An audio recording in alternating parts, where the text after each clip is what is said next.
اللہ رب العزت نے اپنی حکمت کاملہ سے اس کائنات کو وجود بخشا ہے، اور اپنی حکمت بالغہ سے سورج، چاند، ستارے اور تمام اجرام فلکی کو بنایا۔ سورج، چاند، زمین کو اس زاویے کے ساتھ گھمایا کہ جس سے 12 مہینے وجود میں آتے ہیں۔ قرآن مجید فرقان حمید کے اندر اللہ رب العزت نے ارشاد فرمایا، ان عدت الشہور عند اللہ 12 شہرا فی کتاب اللہ، بے شک مہینوں کی تعداد اللہ کے نزدیک اللہ کی کتاب میں 12 ہے۔ اور کب سے ہے؟ یوم خلق السماوات والارض، جب سے زمین اور آسمان کو بنایا تب سے ان مہینوں کی تعداد 12 ہے۔ فرمایا منہا اربعۃ حرم، اور ان 12 مہینوں میں سے 4 مہینے حرمت والے بنائے، عظمت والے بنائے، شان والے بنائے۔ اور بخاری شریف کی حدیث کے اندر ان 4 مہینوں کو بیان فرمایا، ایک محرم الحرام کا مہینہ، ایک رجب المرجب کا مہینہ، ایک ذی القعدہ کا مہینہ، اور چوتھا ذی الحجہ کا مہینہ، کہ جن مہینوں کو میرے رب نے شان بخشی، حرمت والا بنایا۔ فرمایا ذالک الدین القیم، یہی سیدھا دین ہے۔ اور ان مہینوں کی حرمت امام الانبیاء حضرت محمد مصطفیٰ صلی اللہ علیہ وآلہ وسلم سے پہلے بھی موجود تھی۔ اللہ رب العزت نے بعض اوقات کو دوسرے اوقات کے اوپر فضیلت بخشی ہے، جیسا کہ جمعۃ المبارک کا دن ہے، اس کو دوسرے ایام کے اوپر فضیلت بخشی ہے، دنوں کا سردار اسے جمعہ کو بنایا۔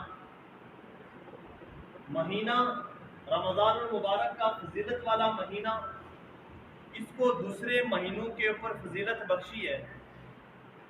کتاب قرآن مجید، جتنی بھی آسمانی کتابیں اللہ نے بھیجی، قرآن مجید کو دوسری تمام آسمانی کتابوں پر فضیلت بخشی ہے۔ لیکن اللہ رب العزت نے کسی دن کو، کسی وقت کو، کسی جگہ کو جو فضیلت بخشی وہ کسی خاص واقعے کی وجہ سے نہیں، بلکہ اللہ رب العزت نے جو اس دن کو، اس وقت کو، اس مہینے کو فضیلت بخشی وہ اس اعتبار سے بخشی کہ اس وقت کے اندر، اس مہینے کے اندر اللہ کی خاص رحمتوں کا نزول ہوتا ہے، اللہ کی خاص تجلیات کا نزول ہوتا ہے۔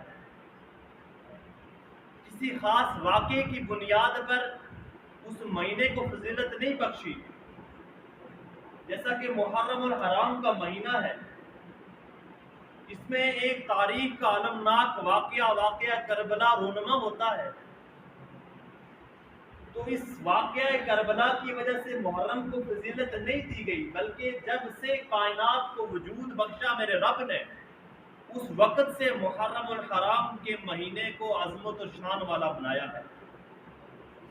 اور یہ جو 4 مہینے، ان کو خاص فضیلت بخشی، اور آگے فرمایا فَلَا تَظْلِمُوا فِيهِنَّ أَنفُسَكُمْ، ان مہینوں کے اندر اپنی جانوں پر ظلم نہ کرو۔ اور ظلم کسے کہا جاتا ہے؟ در حقیقت انسان جب اپنے خالق اور مالک کو ناراض کرتا ہے، جب اس رب کی نافرمانی کرتا ہے، در حقیقت وہ اپنے آپ پر ظلم کرتا ہے۔ فرمایا فَلَا تَظْلِمُوا فِيهِنَّ أَنفُسَكُمْ، اپنی جانوں پر ظلم نہ کرو ان 4 مہینوں کے اندر۔ میرے اللہ، کیا باقی جو 8 مہینے بچ گئے ان میں ہم تیری نافرمانی کرتے رہے؟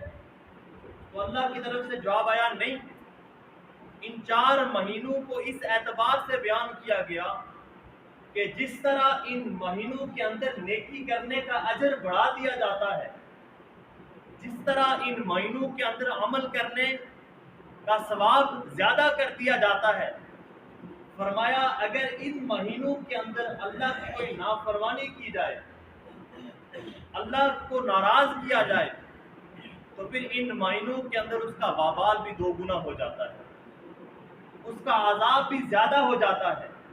اس اعتبار سے فرمایا کہ اپنی جانوں پر ظلم نہ کرو۔ اور یہ محرم الحرام کا جو مہینہ جاری و ساری ہے، اس کے اندر مختلف لوگ مختلف زاویے سے، مختلف سوچ سے، مختلف جہتوں سے اپنی اپنی باتیں کرتے ہیں۔ کوئی اسے کہتا ہے بھائی بڑا مبارک مہینہ ہے، بابرکت مہینہ ہے، کوئی اسے بڑا المناک اور بے برکتہ اور منحوس مہینہ سمجھتا ہے۔ اسی وجہ سے آج آپ ہمارے معاشرے کے اندر دیکھ لیں کہ جب محرم کا مہینہ آتا ہے، لوگ شادی بیاہ چھوڑ دیتے ہیں، لوگ کوئی پلاٹ نہیں خریدتے، لوگ کسی دوسرے گھر کے اندر منتقل نہیں ہوتے، لوگ اپنا کوئی پروگرام نہیں کرتے، کہتے ہیں بھئی یہ مہینہ بڑا منحوس ہے۔ حالانکہ یہ بات میں نے پہلے بتلا دی کہ اللہ رب العزت نے کسی واقعے کی وجہ سے، اللہ رب العزت نے کسی وقت کو کوئی خاص فضیلت نہیں بخشی، بلکہ اس وقت کو جو فضیلت دی جاتی ہے وہ اس وجہ سے کہ اس کے اندر اللہ کی طرف سے خاص رحمتوں اور برکتوں کا نزول ہوتا ہے۔ اس اعتبار سے اس مہینے کو، اس وقت کو، اس جگہ کو فضیلت دی جاتی ہے، وگرنہ کسی واقعے کی وجہ سے کوئی جگہ یا کوئی مہینہ نہ بابرکت ہوتا ہے نہ منحوس ہوتا ہے، بلکہ اس موقع کے اوپر انسان جو اللہ کو راضی کرتا ہے، اس اعتبار سے یا تو اس کے اوپر رحمت برستی ہے یا اللہ کا عذاب برستا ہے۔ تو اس لیے یہ عقیدہ بنانا کہ کوئی مہینہ بابرکت ہے یا کوئی مہینہ منحوس ہے، یہ اس اعتبار سے نہیں بلکہ صرف اس اعتبار سے ہے کہ اس مہینے کے اندر اللہ کی طرف سے خاص رحمتوں کا نزول ہوتا ہے۔